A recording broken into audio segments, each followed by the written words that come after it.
Bueno, ¿qué tal? Buenas tardes a todos. Bueno, como les dijo Juan, si alguno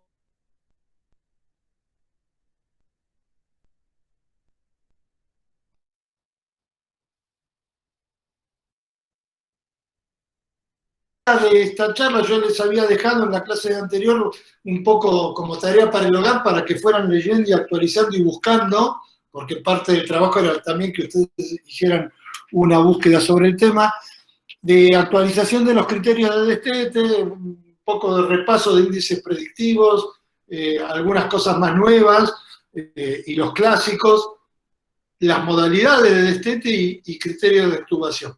Así que bueno, esto que fue un poco una tarea para que ustedes se fueran entreteniendo y actualizando, ahora va a ser la agenda que vamos a tener para la charla de hoy. ¿Se escucha bien, no? Sí, sí. Bueno, perfecto, entonces seguimos. Bueno, en la charla anterior, en la clase anterior, habíamos hablado más que nada de la fisiopatología de la falla de Winning y nos abocamos a ver a aquellos pacientes que no pueden salir de la ventilación. ¿Por qué no pueden salir? Hicimos un poco de la historia, vimos en los distintos sistemas cómo impacta el destete o la falla del destete. Y ahora vamos a ir a un tema más clínico y más técnico, que es a partir de definir el destete y sus clasificaciones, cómo se puede llegar a destetar al paciente. Cómo sospechar que está en condiciones, cuáles son los algoritmos, los índices de predicción, algunas cosas clásicas que posiblemente ya no se utilicen, pero que en su momento, una década que fue ahí entre la bibliografía que les mandé una recopilación hermosa de Tobin sobre todas las etapas que se fueron dando en las distintas décadas del destete de la ventilación mecánica, y está un poco todo la década que tuvo que ver con las distintas índices que se fueron creando, entre los cuales está el que más se sigue usando, que es el índice, el Rapid Shadow Bleeding, que ahora vamos a hablar un poquito sobre eso, que fue el que diseñó Tobin y Young hace ya unas décadas. Bueno, la definición sencilla, si vamos a lo sencillo, es que es el proceso por el cual se prepara el paciente en una transición que va de estar ventilado a la ventilación espontánea. ¿Sí? Ahí pueden entrar todas las modificaciones o diferencias que uno quiera poner. Llega un momento que es un tema de semántica, si es transición, si es desvinculación, etcétera, etcétera. Pero básicamente, winning, que es una palabra inglesa, ¿sí? y destete, que es su traducción más aproximada, es el proceso como el que tiene un ternero de su mamá o el bebé de su mamá, que se va haciendo un proceso. Ese es un poco lo importante que hay que entender, que cuando se habla de desteto de Winning se está hablando de un proceso, no es algo que se arranca así en un segundo. La clasificación que más se sigue teniendo en cuenta, si bien luego apareció con este trabajo WIND que vamos a ver una modificación en el 2017, sigue siendo esta, la del simple, que es aquellos pacientes que toleran una prueba de ventilación espontánea con posterior extubación con éxito, y que representa el 69% de los pacientes en destete con una mortalidad muy baja, del 5%. Luego tenemos lo que se llama destete dificultoso, para aquellos pacientes que luego de una PV inicial fallida requieren 3 PV o un periodo de 7 días para un PV con posterior extubación con éxito. ¿Sí? y el prolongado, que son aquellos que necesitan un periodo mayor de 7 días después de una PB inicial fallida y que requieren más de 3 intentos y un periodo mayor de 7 días. Representa el 15% de los pacientes de destete. Esto lo habíamos visto antes y en este trabajo de Breuer mostraba que si uno suma el difícil y el prolongado, más o menos está hablando de un 31% de pacientes que no pueden ser destetados, es decir, es una tercera parte, con una mortalidad en terapia rondando el 25%. Salta. Vino luego, años después, esto es más que nada para interesarse en estudiar el tema, pero no es algo que desde la clínica ayude, es algo enteramente epidemiológico.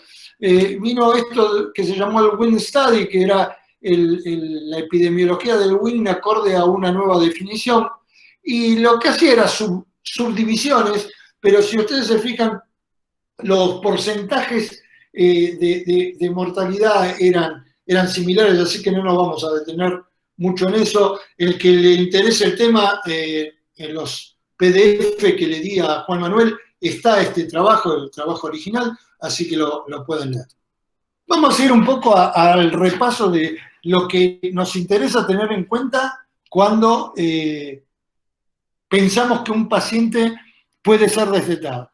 Y en realidad, cuando uno debe pensar que un paciente puede ser destetado, bueno, desde el mismo momento que lo esté intubando para ventilarlo. Si uno siempre debe pensar de entrada que el paciente puede ser destetado. El tema es cuándo y cómo, ¿sí? Pero uno, desde el momento que está intubando al paciente, tiene que estar pensando en cómo sacarlo. Por eso, el objetivo principal es no prolongar innecesariamente la ventilación mecánica y no fracasar en la decisión de extubación. No prolongar innecesariamente la ventilación mecánica, se ha visto que el porcentaje de intubaciones no planeadas es bajo, ¿sí? El 50% solo de los pacientes que tienen extubaciones no planeadas requiere ser reintubado, y esto es mucho menor, baja un 30%, si estos pacientes estaban durante el periodo de destete. Por lo cual, esto quiere decir que muchos pacientes están ventilados más de lo que tendrían que estar. Y esto, por lo general, tiene que ver por no seguir un protocolo estricto. Pero por otro lado también está de que se debe tener cierta certeza de no fracasar en la decisión de extubarlo, porque extubar a un paciente cuando no está en condiciones no es gratuito. No es gratuito para el paciente y tampoco es gratuito para el hospital, porque además de que signifique mayor riesgo de neumonía, mayor necesidad de traqueostomía, mayor aumento de la mortalidad, también es mayor estadía en UTI en el hospital y por lo tanto un mayor aumento en los costos. Así que es algo que no le conviene ni al paciente ni a la institución.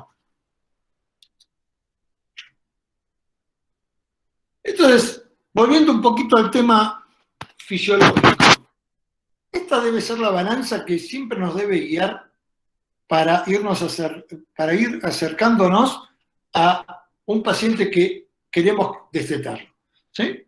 Esta balanza es entre si las cargas están aumentadas o si la capacidad está disminuida, ¿sí? Entonces, ver qué cosas que tienen que ver con el aumento de la carga puede tener este paciente, ya sea cosas que tienen que ver con la demanda ventilatoria, como la fiebre, ¿sí? Que tenga un aumento en el trabajo respiratorio por mayor cargas resistivas o elásticas, cosas que tengan que ver directamente con las interfaces del ventilador, el tubo endotraqueal, o cosas que tienen que ver con la disminución de la capacidad, ¿sí? Depresión del centro respiratorio, por todas las razones que vimos en la primera charla, neuropatía periférica, la debilidad misma del paciente crítico, que como vamos a ver más adelante, está muy asociada a la prolongación de la ventilación mecánica y a la falla del Winning, y Un tema que no se suele tener en cuenta, que es la normalidad de la pared, y cuando hablamos de la normalidad de la pared, es de la pared abdominal, ¿sí? La pared abdominal es algo clave, sobre todo en los postoperatorios quirúrgicos, porque forma parte de la compliance que pueda tener el paciente. Cuando un paciente está muy distendido, cuando un paciente tiene una citis severa, cuando un paciente tiene mucho dolor, todo eso influye, todo lo que pasa en el abdomen influye en el tórax. Eso es clave al momento de destetar un paciente. ¿Bien hasta acá? Sí, excelente. Bueno, entonces, una de las primeras preguntas que nos vamos a hacer: ¿cuándo suspender la ventilación mecánica? Este cuadrito lo habíamos visto y lo tomo como repaso para ir mostrando lo que sigue después. Lo primero que uno tiene que tener en cuenta es si el paciente que tiene ventilado tiene el tratamiento adecuado, empezó a mejorar o mejoró totalmente de lo que lo llevó a la ventilación mecánica. Que no necesariamente es su patología de base, sino de tratar lo que lo llevó a la ventilación mecánica, a la falla respiratoria aguda. Una vez chequeado esto, podemos empezar a sospechar que ese paciente está en condiciones de acceder a la preparación para el winning. Y si todo esto va bien, tenemos que hacer la prueba de ventilación espontánea. Si nosotros nos tomamos el tiempo de hacer esto adecuadamente, la probabilidad de fallar en la extubación tendría que ser muy baja. Y en la medida que más baja sea esta falla de la extubación, van a pasar menos las cosas que conté recién, que tienen que ver con la mortalidad, la neumonía asociada, los costos, la estadía, la muerte, etc. Entonces, uno puede sintetizar las etapas del proceso de destete en disminución del soporte ventilatorio, reconocimiento de posibilidad de ventilación espontánea, la prueba de ventilación espontánea propiamente dicha y la extubación. Hay muchos algoritmos, hay tantos algoritmos como gente que pensó en armar cosas para el destete. Este es uno de ellos, esto nosotros lo armamos en base a otros hace muchos años, pero simplemente es seguir este caminito. ¿El paciente está en resolución de su insuficiencia respiratoria aguda, sí o no? Si la respuesta es no, hay que seguir evaluando diariamente. Si la respuesta es sí, realice la evaluación para poder llegar a una prueba de respiración espontánea. ¿Y cuál es esa evaluación? Que cumpla con estos criterios que ustedes ven ahí. El Glasgow, la escala de coma de Glasgow, que tenga una hemodinamia estable, que si tiene inotrópicos sea en muy baja dosis, que lo estén bajando, que la PIP sea mínima, que tenga una PAFI mayor a 200 en población general. En algunas poblaciones, como los EPOC, se puede permitir una PAFI más baja, que si está febril sea mínimo, que tolere al menos una prueba mínima de 5 minutos en tubo entero en CPAP. De esto podemos llegar a discutir porque lo del CPAP puede ser engañoso, con frecuencias que sean menores a 35, o un FRBT, que es el Rapid Shadow Breathing, o más conocido como índice de Tobin, menor a 100. Entonces, si todo esto se reúne, hay que hacer una pre.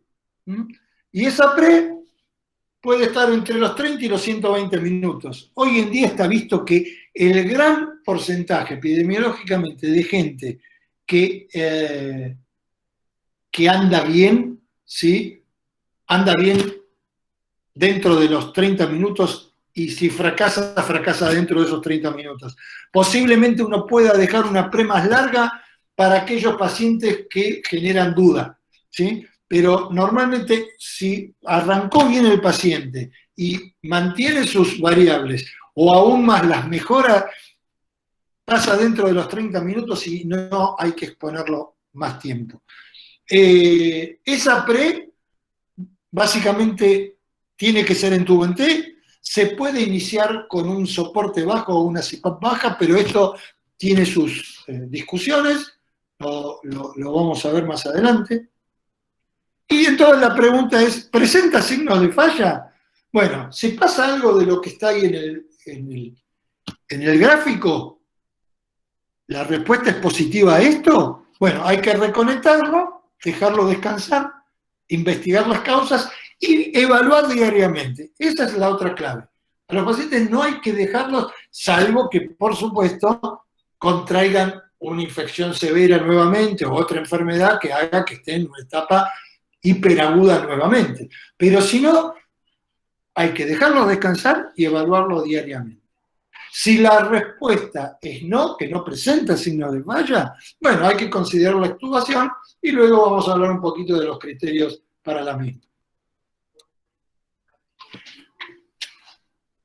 ¿Qué conductas debemos tener con el paciente durante la ABM?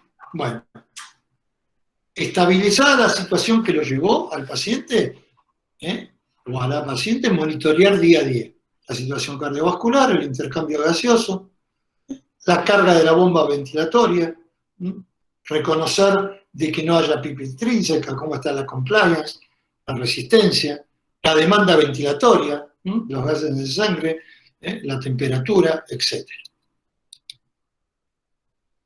Optimizar desde el primer momento, y esto es clave, por eso esto es un trabajo muy en equipo. El estado nutricional, el estado del pulmón y el modo ventilatorio. Hay que evitar la fatiga, ¿sí? Por un lado, pero por otro lado hay que prevenir la atrofia muscular. No es bueno en un extremo que el paciente esté generando con su músculo y sobre todo con el diafragma contracciones excéntricas, es decir, contraerse cuando ya está elongado, porque eso lastima al diafragma, pero tampoco es bueno tenerlo en modo que el diafragma no trabaje para nada. Tanto una cosa como la otra genera disfunción en el diafragma y es algo que a la hora de destetarlo se nota. Y se nota con el fracaso.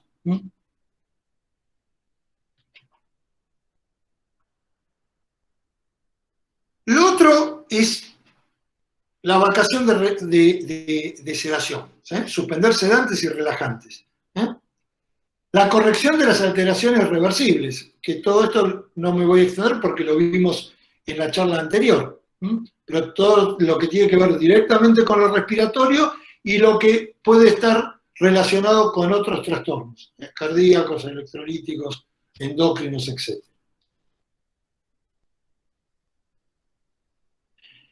Si ya tenemos mejoría o resolución del cuadro que motivó la ventilación mecánica, es decir, que motivó llevarlo al paciente a la ventilación mecánica, hay que preguntar si tenemos una situación clínica aceptable. El nivel de conciencia, el estado, la estabilidad cardiovascular, cómo está con las drogas vasoactivas, el equilibrio metabólico, la temperatura y la hemoglobina, que siempre hay que tener en cuenta que se recomienda 7 gramos por litro, a excepción de los pacientes cardiópatas, que es conveniente que tengan una hemoglobina un poquito más alta, cercana a 10. Como dije antes, la PAFI tiene un rango, se habla de un estándar de 200 con una PIP de menor de 5, pero hay poblaciones que se puede comenzar el destete con PAFI más bajas, como son, por ejemplo, los EPOC, que han caído en la ventilación por reagudización.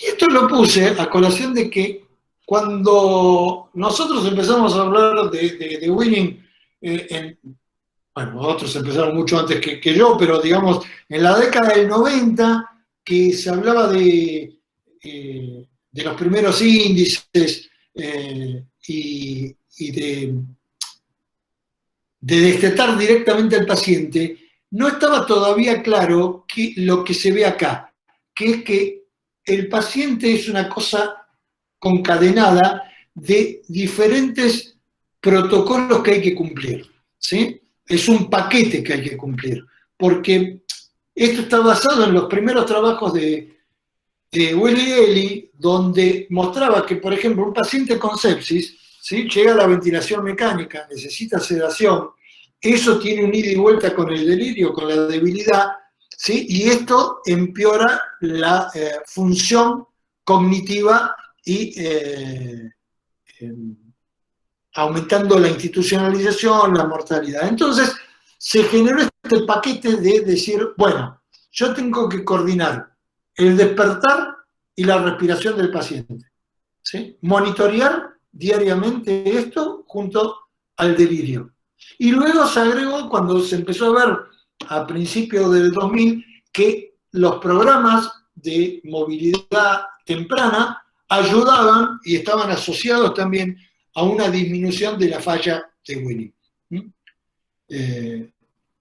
Balas y Hodgson, en estos dos trabajos que figuran ahí las citas, son los que trabajan, los que hablan específicamente de los programas de movilidad temprana asociados a este bundle del ABCDE. Y le diría que si buscan en la bibliografía ya se está hablando del ABCDEF, donde la F viene de Family Engagement, es decir, del compromiso familiar. Hoy en día muchas terapias, la nuestra lo es, tiene un sistema abierto. Bueno, ahora no, porque estamos con todo este tema de la pandemia y les digo que si hay una cosa que se nota es no poder cumplir esto de cómo ayuda la familia estando presente, salvo en algunos momentos muy particulares, estando presente todo el tiempo con el paciente crítico, ayudando a los programas de movilización, de cuidados, de estimulación afectiva, etc. Entonces,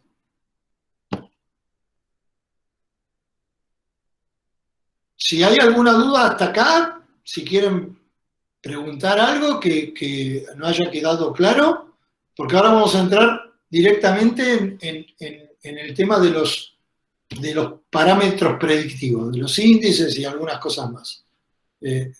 ¿Seguimos o alguien quiere preguntar algo?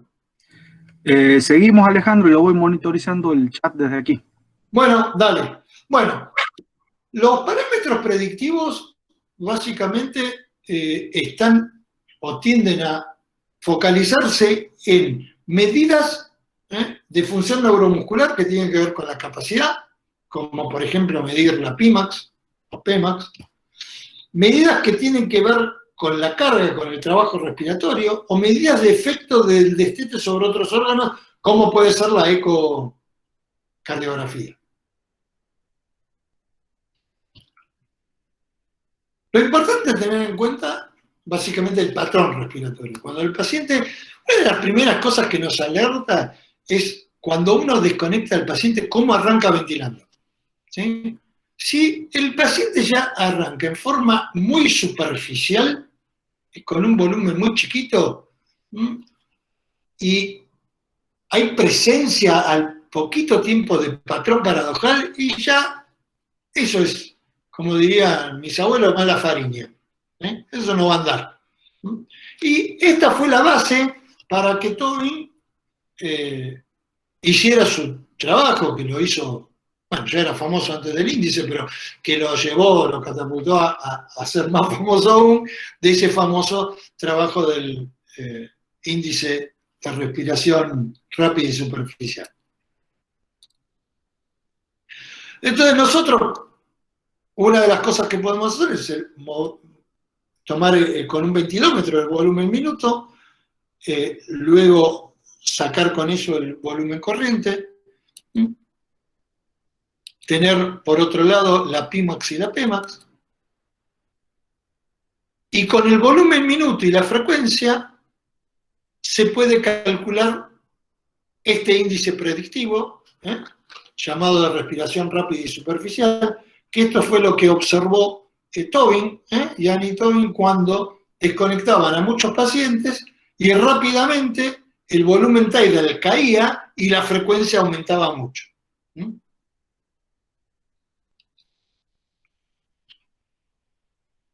El punto de corte propuesto fue 105, muchos toman el 100. Luego vinieron otros trabajos que mostraban que había el defecto que tenía, el principal defecto eran los falsos positivos, ¿sí? Sobre todo era mayor en EPOC, pero por otro lado lo que tiene es que es fácil de medir y calcular, y si uno le calcula el área ROC, que es el área que combina la especificidad y la sensibilidad, tiene un área ROC alta. Que piensen que el ideal del área ROC es 1, ¿sí? 0,89 es alta.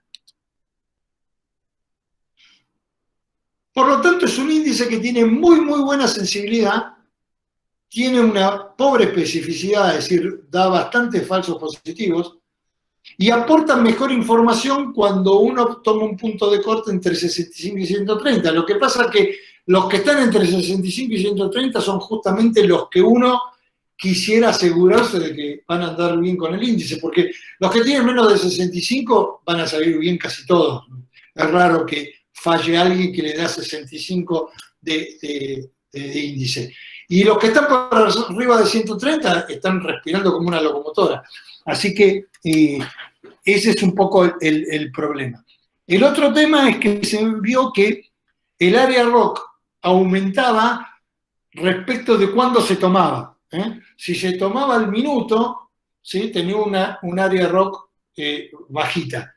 Pero si se tomaba a los 30 minutos, este índice tomaba más fuerza, porque los que iban a andar mal, que era un poco lo que les decía antes, ya antes de los 30 minutos se veía que habían aumentado su frecuencia y habían bajado su volumen tidal.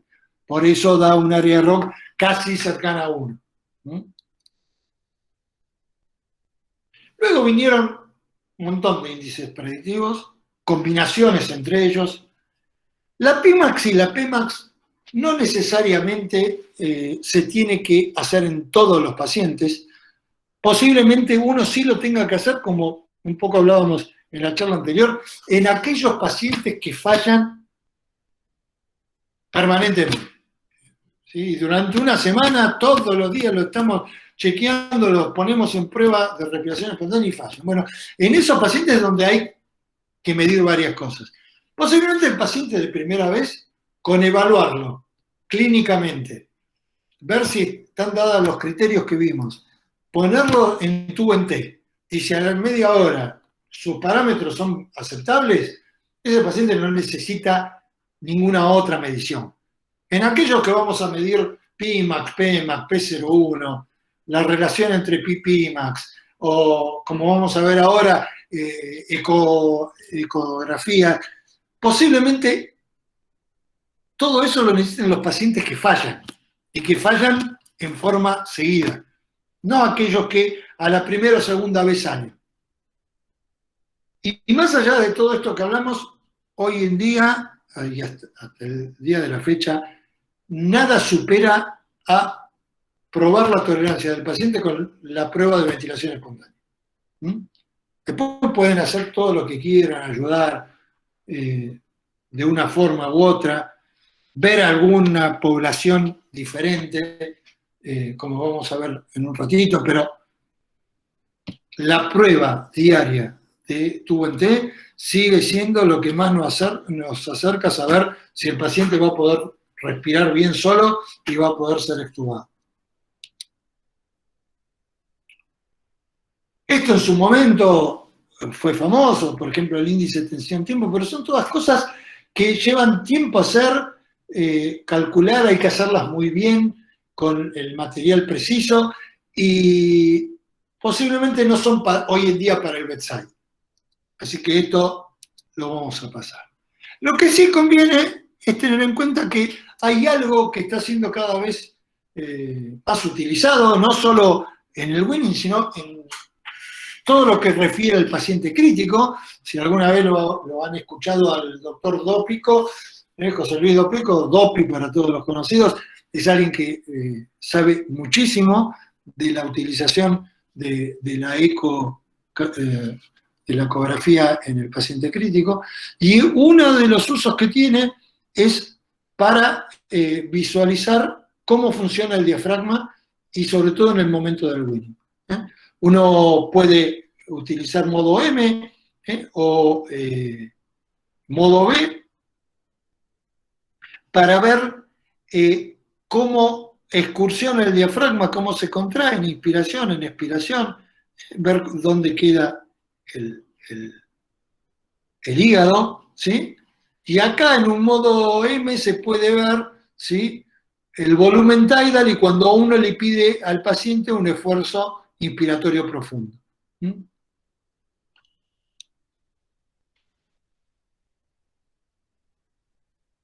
Está dentro de las cosas que ayudan a saber si el paciente tiene debilidad diafragmática, junto con medir, hacer la maniobra de oclusión para ver la Pimax, ¿sí?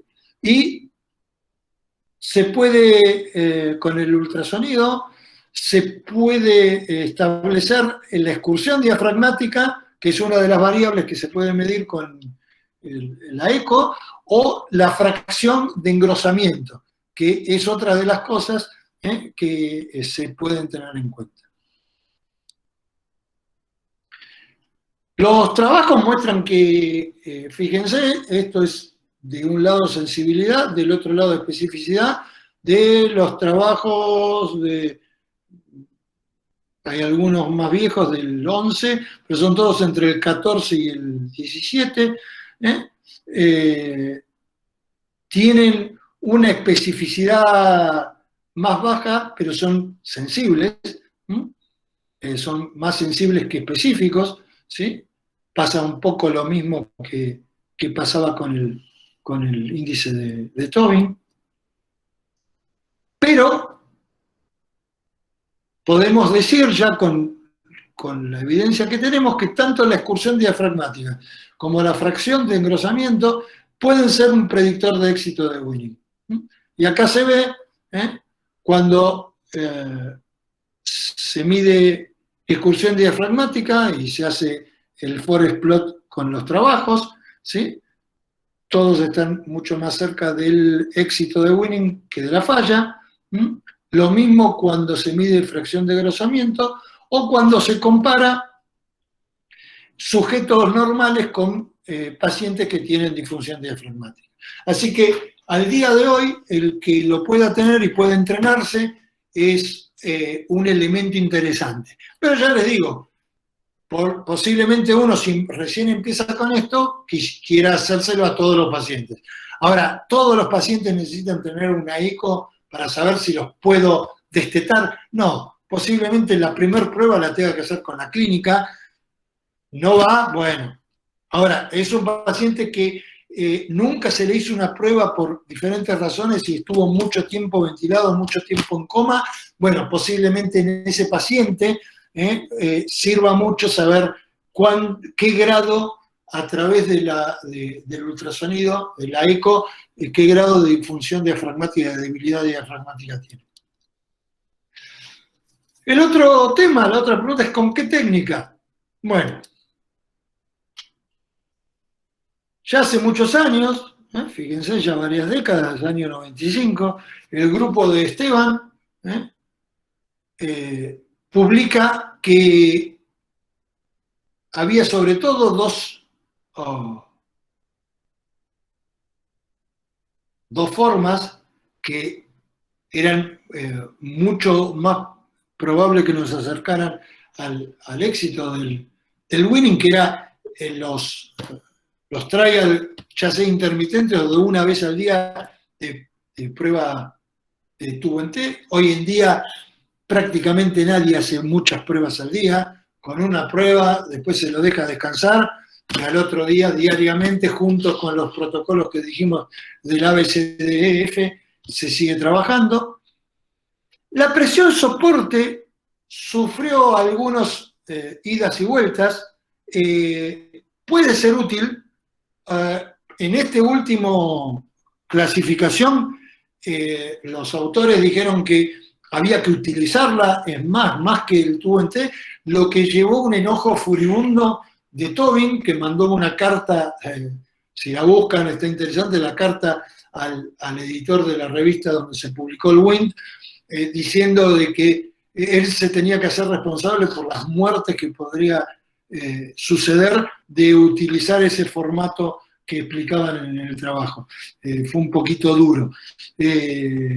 Pero bueno, ahora vamos a explicar y después quedará también para las preguntas, para debatir un poco, así se hace más interesante, por qué el CPAP o la presión soporte no siempre pueden ser útiles. Pueden ser útiles posiblemente para ir graduando en pacientes que han ido fallando o que se le va a hacer la primera prueba después de mucho tiempo de ventilado.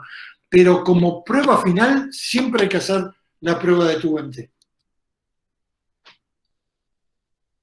Las convalidadas son las que recién nombré. Habrán visto que no hablé, ya hoy en día ya ni se habla de la CMB, de la ventilación mandatoria sincronizada, porque se ha visto, por lo menos en agudo, que atrasa la cosa. Pero hay técnicas promisorias, ¿sí? Todo lo que está referido a la ventilación no invasiva, ya hay, hace tiempo en algunos grupos, poblaciones, se ha observado que continuar el winning con ventilación no invasiva, por ejemplo, en los pacientes EPOC, Nava, que no es el Nava de esta sigla, sino Stefano Nava, el médico de Bolonia, demostró que era una medida interesante. Luego está el NAV y el PAP, que son dos formas de mejorar la interacción paciente-ventilador. Una la hace en forma mecánica, la otra la hace a través del estímulo y del monitoreo electromiográfico del diafragma, con una sonda muy similar a la que se usa para la alimentación enteral, pero que tiene electrodos. Luego, ya una década, un poco más atrás, empezó la empresa Drager, sacó el primer modelo de winning automático, que los trabajos, creo que fue Broyard, el primero, mostró que podían bajar en un tiempo considerable el tiempo de winning. El problema de todas estas cosas, tanto el PAP, el NAVA, como el winning automático, es que hay que tener respiradores específicos. En el caso del PAP Plus, no tiene un costo adicional porque si tienen el respirador que lo hace, no necesitan nada adicional. Pero en el caso de NAVA o del winning automático, hay que pagar para tener ese modelo. Y sobre todo el NAVA, lo que hace caro es el material descartable. Entonces, en muchos lugares es muy difícil tenerlo. Lo otro más nuevo es usar el CAF, usar la ventilación, la cánula de alto flujo, como prevención de la falla de winning. Nosotros ahora no lo estamos haciendo por el tema de la pandemia, pero lo hemos usado mucho y hemos publicado, tenemos hecho trabajo sobre el tema, y realmente es muy interesante, sobre todo anda muy bien con la falla hipoxémica, que es donde la BNI nunca anduvo bien, ¿no? La BNI siempre anduvo mucho mejor en los pacientes hipercámnicos, pero no en los hipoxémicos. En cambio, el CAF está dando muy buenos resultados en la falla hipoxémica, tanto como prevención de la intubación como en el seguimiento del destete. Lo importante es tener en cuenta que si todo esto que hablamos no da resultado, no hay que llegar tarde para reiniciar la ventilación mecánica, porque eso lo daña al paciente. Como dije antes, es tan malo no aprovechar a ver si el paciente puede respirar solo y que tenga atrofia, a que tenga daño por un uso indebido del diafragma. Entonces, también, si se dan alguna de todas estas cosas que ustedes ven ahí, aumento de la frecuencia o incremento en más de un 50%, una saturación que empieza a caer y que no mejora, posiblemente hay que tener un poquito más de tolerancia en el EPOC, porque son pacientes que están acostumbrados a vivir con saturaciones bajas, que se empieza a poner acidótico, que empieza a estar taquicárdico, tiene arritmias, que se hipotensa, se hipertensa, que la disnea ya se hace intolerable o hay agitación. Bueno, hay que volver, y esto es importante, cuando se vuelve a un modo que el paciente descanse.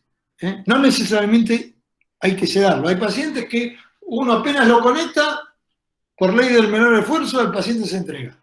¿Sí? Y si uno lo conecta en presión soporte y se queda acomodado en presión soporte, se lo deja en presión soporte. Lo importante es que quede descansando.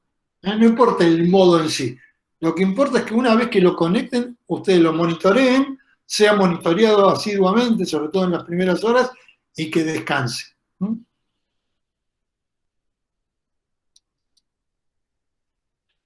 Y acá vamos a hablar un poquito, que el otro día Juan Manuel me preguntaba algunas cosas, busqué entre el arcón de los recuerdos y tenía algunas cosas que me había dado Dean Hess cuando en una de sus viajes acá a la Argentina, y me pareció interesante comentarle cosas que están relacionadas con lo que después vamos a ver, voy a decir, del uso de CPAP o de presión soporte como método de destete. Uno lo que siempre tiene que tener en cuenta, lo primero que tiene que tener en cuenta es que cuando uno ventila a alguien a presión positiva, hay un cambio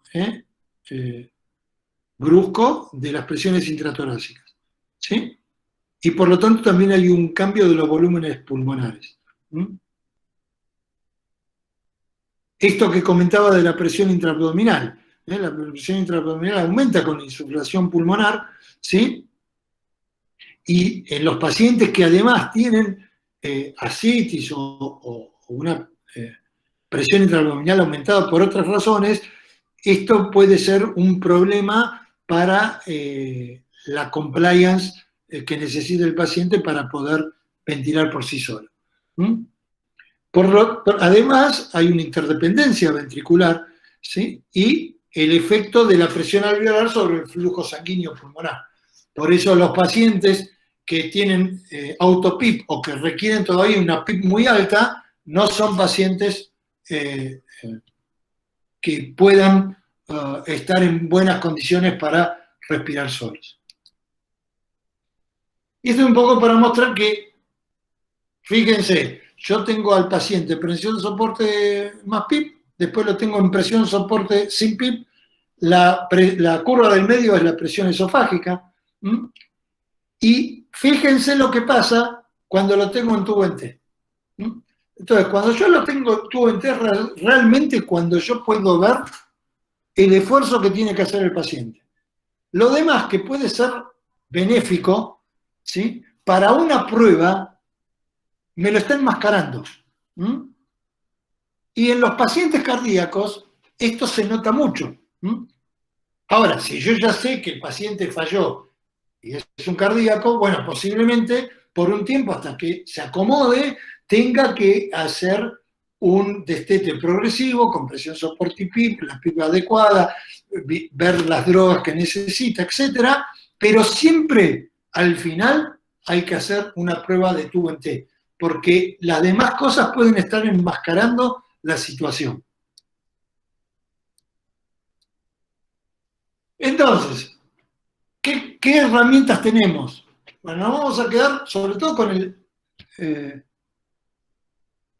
con el cuadrito blanco, que tiene que ver con la evaluación y la intervención básica. Y fíjense que está dentro de eso es el electrocardiograma antes y al final de la prueba, ¿sí? La SbO2 antes y al final, una ecocardiografía, ¿sí? la reducción,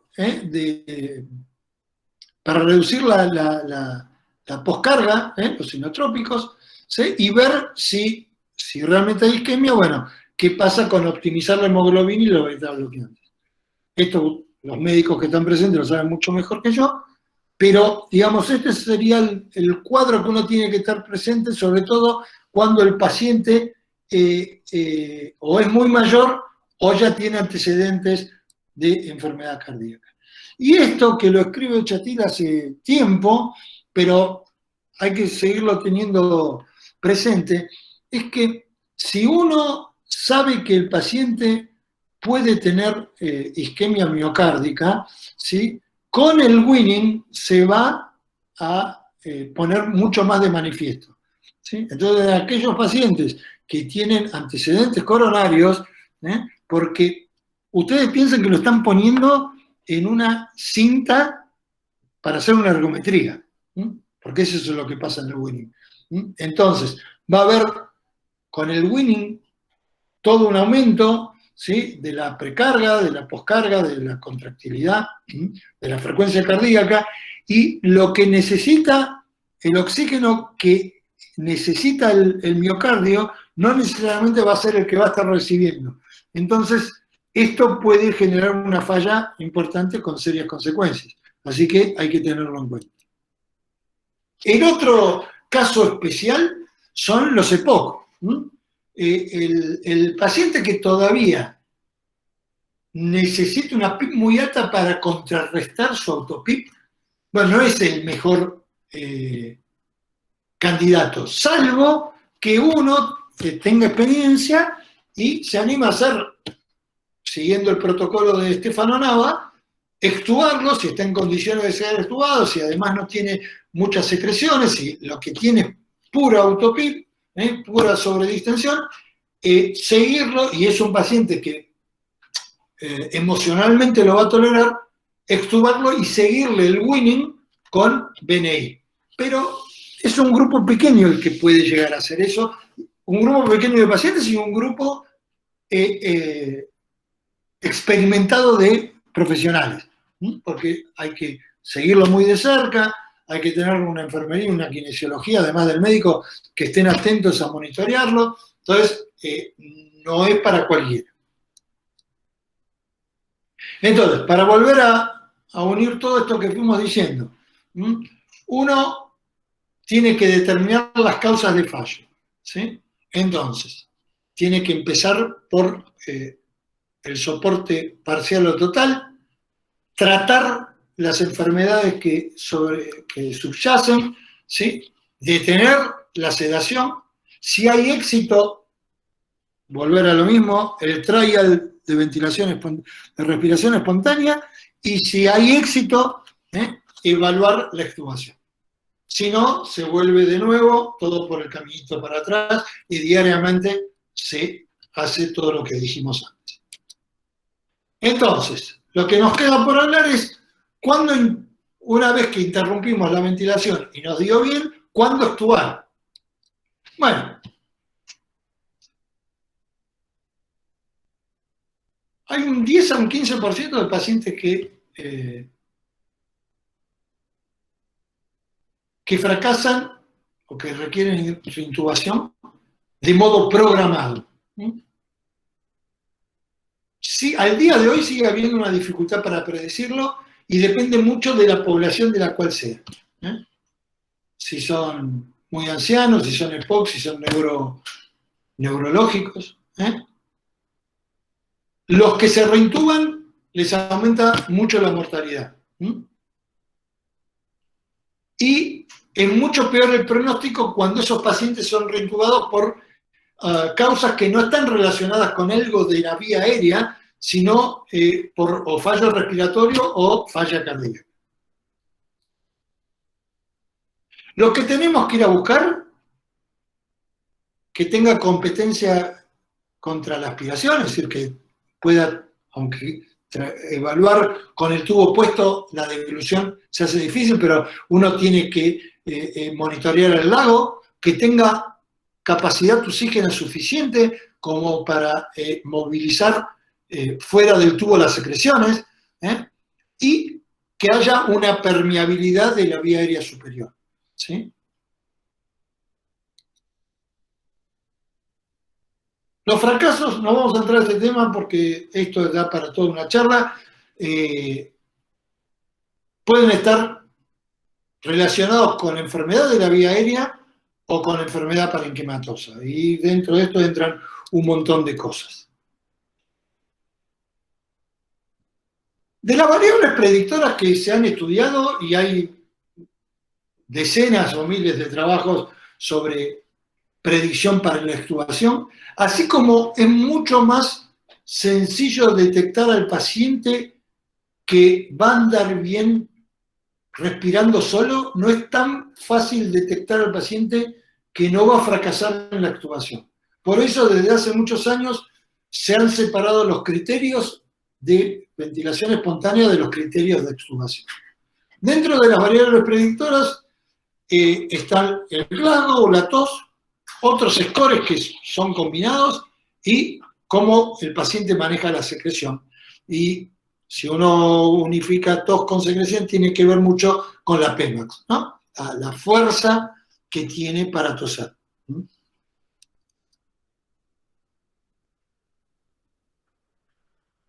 El fallo de extubación se puede dar entre un 2% hasta, según autores, como en este caso Einstein, hasta un 25%. Y este rango se da porque tiene mucho que ver con los cuidados, con los protocolos que se utilicen, etcétera, etcétera.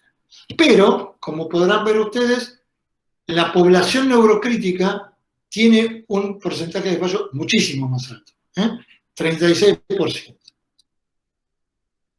Y los que más están cercanos a fallar por orígenes neurológicos son los pacientes con ACV y los de trauma.